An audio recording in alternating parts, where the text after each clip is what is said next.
Subscribe करें Avadhnama news. Subscribe button पर click करें, फिर राइट साइड में बने बेल पर भी क्लिक करें ताकि आपको हमारे वीडियोस की नोटिफिकेशन मिलती रहे।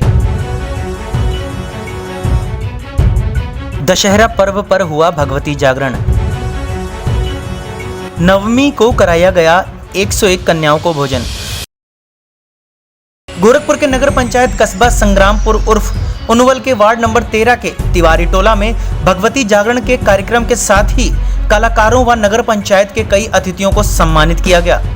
कार्यक्रम में उपस्थित नगर पंचायत अध्यक्ष उमा शंकर निषाद जी, सहारा के पत्रकार उमेश कुमार दुबे, पिछड़ा मोर्चा के जिला महामंत्री मनोज कुमार साहनी, सभासद शिवशंकर राजभर, योगेश वर्मा, संदीप तिवारी, अमित विश्वकर्मा, चंकी पांडे, अतुल पांडे, सभासद जमरुल्ला खां, भाकर तिवारी, अंगद तिवारी, रिंकू पांडे, सीके गौड़, संतोष साहनी, गुरु राकेश तिवारी, विनय बजरंगी सिपाही व अन्य सैकड़ों कार्यकर्ता उपस्थित रहे।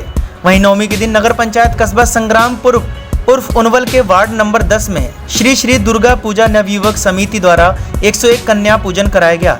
कार्यक्रम में मुख्य आयोजक इंद्र कुमार निगम और हिंदू युवा वाहिनी के नगर प्रभारी शिव कुमार शाह के साथ अश्विनी कुमार गुप्ता, अजय जायसवाल, नागेंद्र जायसवाल, प्रेमचंद्र निगम, देवानंद निगम, मनोज चौरसिया, विनय निगम, वैभव गुप्ता, रजत गुप्ता, सूरज शाह, योगेश वर्मा, सभासद पंकज गुप्ता, पंकज निगम, पवन निगम, अंगद तिवारी, अति विश्वकर्मा, सीके गौड़ आदि की प्रमुख भूमिका रही।